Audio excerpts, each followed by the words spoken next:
Og det er endnu en af de her banebrydende, nytænkende, men alligevel enormt sociale indsats, som Gitte og Company står for. Det er familieløbet, som vi starter i dag. Det er jo også, at hele den her bydel kan komme hinanden ved, lære hinanden at kende, og ikke mindst få børnene til at kommunikere med hinanden, så vi undgår nogle af de største problemer, vi har i vores skoler. Det er netop mobning og kommunikationsproblemer, når børn ikke rigtig kan finde ud af at håndtere nogle konflikter, så er det bare lidt mindre end andet. Og det er sådan også lidt hovedformålet med det her arrangement.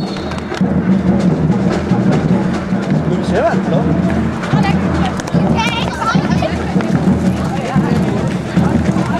Lâche-moi!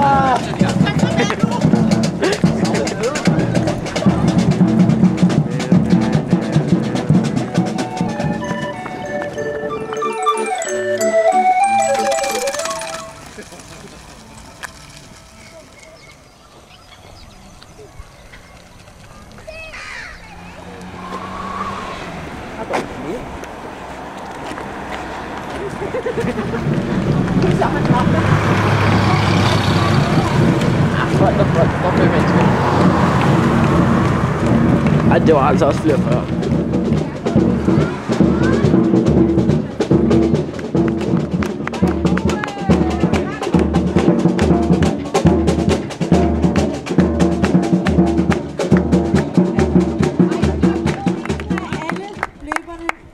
Vores rute, vores lille store rute på cirka 2,5 km. Og nu skal vi uddele nogle gaver, præmier til dem, der kom ind. Og som jeg sagde i min indledning, så har vi to kategorier. Den ene kategori, det er familier, og den anden, det er den hurtigst løbende mand, kvinde og dreng-pige. Den pige, der kom hurtigst ind. Og det er Nana Fausing. Nana, hvor er du hen?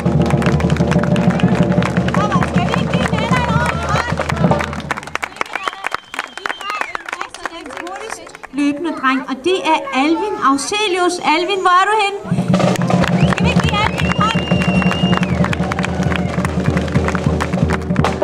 Faktisk var, det skal lige siges, Alvin var den allerførste, der kom ind. Hvor er familien henne?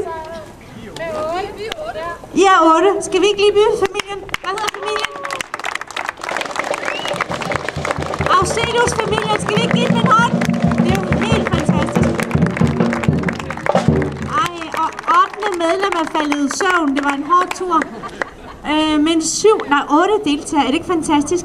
Det er sådan, at fordi at det er altså lidt sejt, at man tager hele familien med ud at løbe på sådan en smuk søndag, og vil gerne være med i vores forældre på fred arrangement, og ikke mindst Pillegårdens arrangement, så skal den her familie belønnes med en lidt større gave. En kæmpe stor kurv. En familiekurv, som Gitte vil overrække.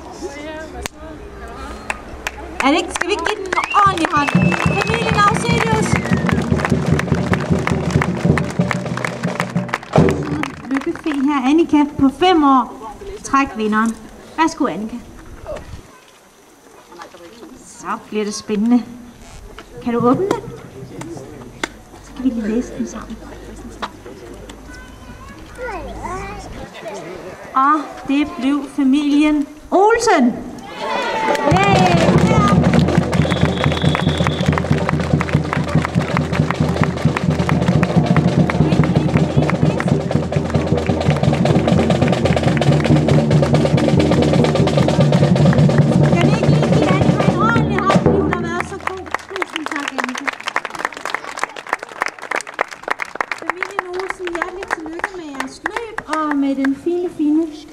Godtepose, jeg har fået. Det er godt nok en stor gave.